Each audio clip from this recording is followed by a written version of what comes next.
తల్లిదండ్రులు కావాలని మీ కలను సాకారం చేసుకోండి. ఓఎస్ఎస్ ఫర్టిలిటీ వారి తక్కువ ధర సంతానోత్పత్తి చికిత్సతో అపాయింట్మెంట్స్ కొరకు కాల్ చేయండి 7825893604. బాలీవుడ్ బ్యూటీ సారా అలీ ఖాన్ కెరియర్ గ్రోత్ పై ఫోకస్ పెట్టిందా? ఓవైపు గ్లామరస్ రోల్స్ లో నటిస్తూనే నటన పరంగా నిరూపించుకునే క్యారెక్టర్స్ కి సై అంటోందా? కెరియర్ బిగినింగ్ లోనే విమెన్ సెంట్రిక్ మూవీస్ లో నటించడానికి రీజన్ ఏంటి? దాని వెనుకున్న మ్యాటర్ ఏంటి? Have a look. Sara Ali Khan ఓవైపు స్టార్ హీరోల సినిమాల్లో హీరోయిన్ గా నటిస్తూనే కథ నచ్చితే లేడీ ఓరియంటెడ్ ప్రాజెక్ట్స్ కి గ్రీన్ సిగ్నల్ ఇస్తున్న బ్యూటీ. ప్రెసెంట్ ఈ లేడీ నటించిన ఏ వతన్ మేరే వతన్ సినిమా మార్చి 21న అమెజాన్ ప్రైమ్ లో 10 భాషల్లో స్ట్రీమింగ్ కానుంది. తాజాగా ట్రైలర్ లాంచ్ చేసి ఆడియన్స్ లో అటెన్షన్ పెంచారు మేకర్స్. క్విట్ ఇండియా ఉద్యమం నేపథ్యంలో సాగే ఈ ప్రాజెక్ట్ లో స్వతంత్ర సమరయోధురాలు ఉషా మెహతా పాత్రలో సారా అలీ ఖాన్ కనిపించనుంది. భారత స్వాతంత్ర ఉద్యమంలో రేడియో ఎంతో కీలక పాత్ర పోషించింది. తక్కువ ఫ్రీక్వెన్సీ ఉండే రేడియో స్టేషన్లు ఉపయోగించి ఉద్యమకారులకు సమాచారం అందించేవారు, స్ఫూర్తిని రగిలించేవారు. అందుకే వరల్డ్ రేడియో డే సందర్భంగా మార్చి 21 నుంచి ఈ సినిమా ప్రైమ్ వీడియోలో స్ట్రీమింగ్ కానుంది. అయితే దేశభక్తి సినిమాల్లో సారా అలీ ఖాన్ నటించడం ఇదే మొదటిసారి.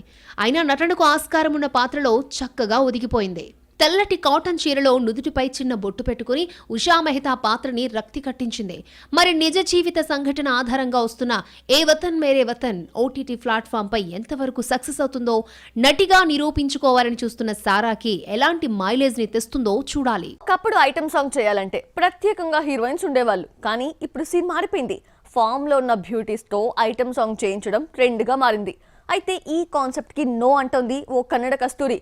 హీరోయిన్ గా సత్తా చాటడమే తన ఫస్ట్ ప్రయారిటీ అని నొక్కి ఒక్కాడిస్తోంది. శ్రీలీల టాలీవుడ్ లో మంచి డాన్సర్. ఇప్పుడున్న కుర్రకుట్టిస్ లో తనే డాన్స్ లో నెంబర్ 1. అదే తనకి ప్లస్ మైనస్. శ్రీలీలలోని డాన్సర్ ను చూపించాలన్న తపనతో తనలోని నటిని మరుగున పడేశారు దర్శకులు. అందుకే ఇప్పుడు శ్రీలీలకు కూడా డాన్స్లంటే మొహం మొత్తేసింది. అందుకే పుష్ప 2లో ఐటమ్ సాంగ్ చేసే అవకాశం వచ్చినా నో చెప్పేసింది. శ్రీలీలతో ఐటమ్ సాంగ్ చేయించుకోవాలని చాలా మంది దర్శకుల ఆశ.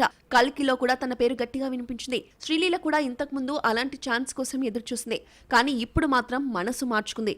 ఎందుకంటే శ్రీలీల హీరోయిన్ గా వరుసగా ఫెయిల్ అవుతూ వస్తోంది. ఇప్పుడు ఐటమ్ సాంగ్ చేస్తే కెరీర్ మొత్తం డ్యామేజ్ అవుతుంది. తనని ఐటమ్ గర్ల్ కిందే లెక్క కట్టే ఛాన్స్ ఉంటుంది. అందుకే స్పెషల్ సాంగ్ లో చిందేసే ఆఫర్స్ వస్తున్నా నో చెప్తోంది. ముందు హీరోయిన్ గా తనని తాను ప్రూవ్ చేసుకోవడానికి ట్రై చేస్తోంది శ్రీలీల.